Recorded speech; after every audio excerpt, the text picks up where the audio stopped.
ससुराल की प्रथा। एकता की शादी होने वाली होती है। वह यही सोचती है कि अब उसकी जिंदगी पूरी तरह से बदलने वाली है।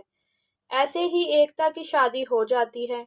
फिर एकता अपने ससुराल जाती है। एकता की सास उसे समझाती है कि बेटा, हमारे घर के कुछ कायदे कानून हैं, वह तुझे मानने पड़ेंगे। तू खाना सबको खिलाने के बाद ही खाएगी और सबसे पहले स्नान सुबह तेरा ही होगा। तब एकता कहती है, ठीक है माँ जी। ऐसे ही एक दिन एकता को दोपहर के खाने से पहले नहाने के बाद भूख लगती है। तो वह देखती है कि आसपास कोई नहीं है, तो वह एक पराठा बनाकर खा लेती है। तभी उसकी सास वहां आ जाती है और कहती है, हाय राम, यह क्या किया तूने? तुझे हमारे घर के कायदे कानून पता है या नहीं?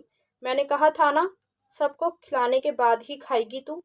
तब एकता कहती है, माँ जी, नहाने के बाद भूख लग जाती है, मुझसे रहा नहीं गया, तो मैंने खा लिया।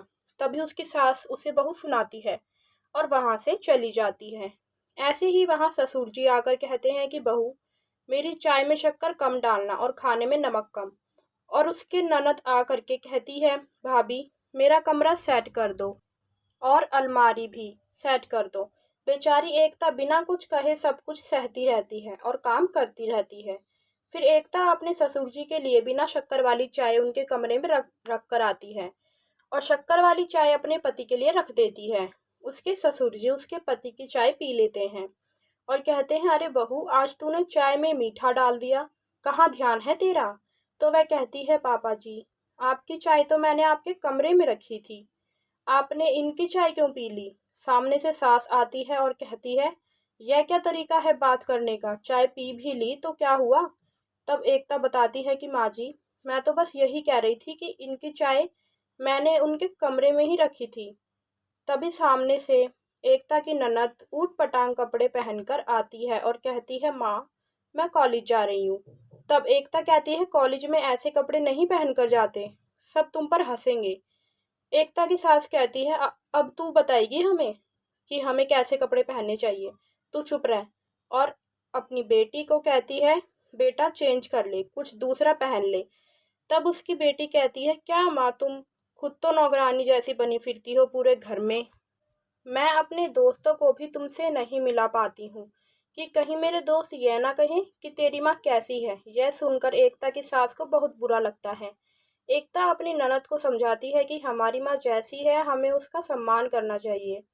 यह तुम कैसे बात कर रही हो? हमारी माँ कितनी परेशानियां उठाकर हमें पाल पोस कर बड़ा करती है। तभी उसके ससुर जी कहते हैं, तुम चुप रहो बहू, हमारे बीच में मत बोलो, और सही तो कह रही है मेरी बेटी। और दोनों बाप बेटी बाहर चले जाते हैं और उसकी सास अंदर खड़ी रह जाती है। लेकिन सास को अपनी बहू की कहीं बातों का भी कोई असर नहीं होता। वह भी कमरे से चली जाती है, उसे बिना कुछ कहे।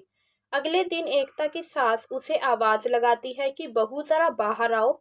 एकता बाहर जाकर देखती है तो वह कहती है, ये देखो, यह मेरे चाचा का बड़ा बेटा आया है, तुम्हारे पति से भी बड़ा है, तो बताओ ये तुम्हारा क्या लगा? तब एकता कहती है, माँ जी, मेरे पति से बड़े हैं तो जाहिर सी बात है मेरे जेठ जी लगे ना। तब एकता की सास कहती है, हाँ, तो बेटा जेठ जेठ जी से घूंघट करते हैं, अपना चेहरा ढक लेना आज से, क्योंकि यह यहीं रहेंगे। अभी तक तो सबसे पहले नहाना, सबसे आखिरी में खाना था, और अब यह घूंघट भी आ गया। इसी तरह एकता घूंघट में सारा काम करने लगती है। तभी वह किचन से अपनी सास को आवाज लगाती है और कहती है, माँ जी, मुझे कुछ भी दिखाई नहीं दे रहा, खाना कैसे बनाऊं? तब उसकी सास कहती है, तुम्हारे तो बहाने ही बहुत हैं, हमारे टाइम में हम तो एक पैर पर सारा काम कर लेते थे, डबल घूंघट में। तभी बाहर से जेठ जी कहते हैं, अरे बहू, जरा मेरे लिए पकौड़े और चाय ले आओ। फिर एकता अपने जेठ जी के लिए चाय और पकौड़े लेकर जाती है। घूंघट में उसे कुछ दिखाई नहीं देता और वह सारा सामान लेकर गिर जाती है और गरम गरम चाय उसके जेठ पर गिर जाती है। फिर वह जोर से चिल्लाता है। तभी एकता घूंघट हटाकर उसके लिए दवाई लेने भागती है तो सास पीछे से चिल्लाती है, अरे बहू, ससुराल की प्रथा है, भूल गई क्या? जेठ के आगे घूंघट करते हैं। बहू क्या करती, बेचारी घूंघट करके दवाई लेकर आती है। जैसे ही उसके जेठ जी दवाई लगाते हैं उसे और जलन होने लगती है। तब सास कहती है, अरे तू तो जलन बढ़ाने वाली दवाई ले आई। तो वह कहती है, माँ जी, आपने ही तो कहा था घूंघट करो तो मुझे कुछ दिखा ही नहीं, तभी सास कहती है आज से कोई ज़रूरत नहीं है घूंघट करने की, और ससुराल की सारी प्रथा को बंद करती है और बहू आराम से रहने लगती है। तो दोस्तों, आपको हमारी कहानी पसंद आई है तो इसे लाइक करें, शेयर करें, चैनल को सब्सक्राइब करें, बेल आइकन दबाना ना भूलें। धन्यवाद।